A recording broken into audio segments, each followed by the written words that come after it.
കഴിഞ്ഞ കുറെ സമയമായിട്ട് ലൈവിൽ കാണുന്ന ഒരു കാഴ്ചയാണ്. ആര്യം കുറെ കാര്യങ്ങൾ ഇരുന്നിങ്ങനെ സംസാരിച്ചുകൊണ്ടിരിക്കുകയാണ്. മേക്കപ്പ് ഏരിയയിൽ ഇരുന്നിട്ട് അനീഷിന്റെ അടുത്താണ് ഇരുന്ന് സംസാരിക്കുന്നത്. അനീഷ് എല്ലാം കേട്ടിരിക്കുന്നുണ്ട്, തിരിച്ചൊന്നും റെസ്പോണ്ട് ചെയ്യുന്നില്ല.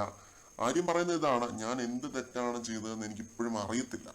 ഒരു ക്യാപ്റ്റനായിട്ട് എനിക്ക് ചെയ്യാൻ പറ്റുന്ന മാക്സിമം ഞാൻ ചെയ്തിട്ടുണ്ട്. പക്ഷെ മറ്റേ ആള് ചെയ്യുന്ന പ്രവൃത്തികളുടെ നെഗറ്റീവാണ് എന്നിലേക്ക് വന്നുകൊണ്ടിരിക്കുന്നത് എന്ന് പറയുന്നുണ്ട്. വെളുപ്പിക്കലാണ്. ഇപ്പൊ 3 ക്യാപ്റ്റൻസ് മോശമാണെന്ന് അവർ പറയത്തുള്ളൂ. അക്ബറിന്റെ നെഗറ്റീവും നെവിന്റെ നെഗറ്റീവും എല്ലാം എന്നിലേക്ക് എന്തിനാണ് പഴിചാരുന്നത്, ഇങ്ങനെയൊക്കെയാണ് ആര്യം പറയുന്നത് കേട്ടോ.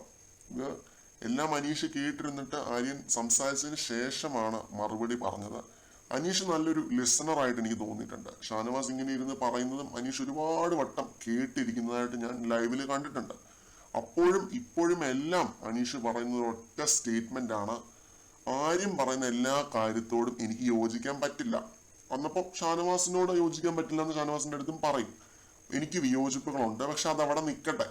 ആര്യൻ ഓക്കെ ആയോ? ഓക്കെ ആയ അനീഷേട്ടാ, എനിക്ക് അത്രേ ഉള്ളൂ. ഇത് പറഞ്ഞിട്ട് ഒരു ചിരിയും ചിരിച്ച് കൈയും കൊടുത്ത് അനീഷ് എണീറ്റ് പോകുന്നുണ്ട്. ബിഗ് ബോസ് എന്നത് ഒരു ഗെയിം ഷോ ആണ്. അവിടെ എല്ലാവരും അങ്ങോട്ടും ഇങ്ങോട്ടും പുറത്താക്കാൻ വേണ്ടി തന്നെയാണ് ഗെയിം കളിക്കുന്നത്. പക്ഷെ എതിരാളികളെ ബഹുമാനിക്കാൻ, അല്ലെങ്കിൽ അവരോടൊരു ബഹുമാനം കാണിക്കുക എന്ന് പറയുന്നതാണ് ഏറ്റവും വലിയ ക്വാളിറ്റി. ഒരു പറയുന്നത് കേൾക്കാൻ വേണ്ടിയുള്ള ഒരു മനസ്സ് കാണിക്കുക, അല്ലെങ്കിൽ ഓപ്പൺ ആയിട്ട് ഇതേപോലെ ഒരു സംസാരിക്കുക.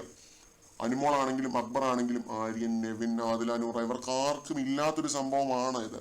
എതിരെ നിൽക്കുന്നവനോടൊരു ബഹുമാനം തീരെയില്ല. പിന്നെയുള്ളത് നൂറയ്ക്കാണെന്ന് തോന്നി ഈ കൂട്ടത്തില്. അതുകൊണ്ടാണ് ഇവരൊക്കെ ഒരു വൈരാഗ്യം മനസ്സിൽ സൂക്ഷിച്ച് ഗെയിം കളിക്കുന്നത്. പ്രത്യേകിച്ച് നെവിനൊന്നും ഒരു ക്വാളിറ്റിയും ഇല്ല ഈ ഒരു കേസ് നോക്കിക്കഴിഞ്ഞാൽ.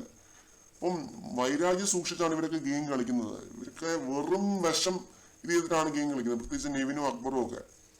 അവിടെ അനീഷ് കാണിക്കുന്ന ഒരു ക്വാളിറ്റിയാണ്. ഇപ്പൊ തന്നെ ആര്യൻ ഇരുന്ന് സംസാരിക്കുന്നത് കേൾക്കേണ്ട എന്താവശ്യമായിരുന്നു അനീഷിനുണ്ടായിരുന്നു? ഒരാവശ്യവുമില്ല. പക്ഷെ അനീഷ് ഇരുന്ന് അങ്ങ് കേട്ടു. ഇതുകൊണ്ടാണ് ഈ ഒരു സീസണിൽ അനീഷിനെ പിന്തുണച്ച് നമ്മൾ ഒരുപാട് വീഡിയോസ് ചെയ്തിട്ടുള്ളത്. ഇനി മുമ്പോട്ടും ചെയ്യാൻ തന്നെയാണ് പ്ലാൻ. ഈ ഗെയിം തന്നെയാണ് അനീഷിന്റെ ഏറ്റവും വലിയ PR എന്ന് ഞാൻ പറയും. ഈ ഒരു ഗെയിമാണ് എതിരാളികളോടുള്ള ഒരു ബഹുമാനം, അവരോടുള്ള ഒരു സഹാനുഭൂതി. അപ്പം ഈ ഗെയിം ക്വാളിറ്റി ഗെയിം തന്നെയാണ് അവിടെ പലർക്കും ഇല്ലാത്തത്. അതുകൊണ്ടാണ് അനീഷ് ഇത്രയും സപ്പോർട്ട് ഉണ്ടായി വന്നത് പ്രേക്ഷകരുടെ ഭാഗത്തു നിന്ന്. കൂടുതൽ അപ്ഡേറ്റ്സുമായിട്ട് വീണ്ടും കാണാം.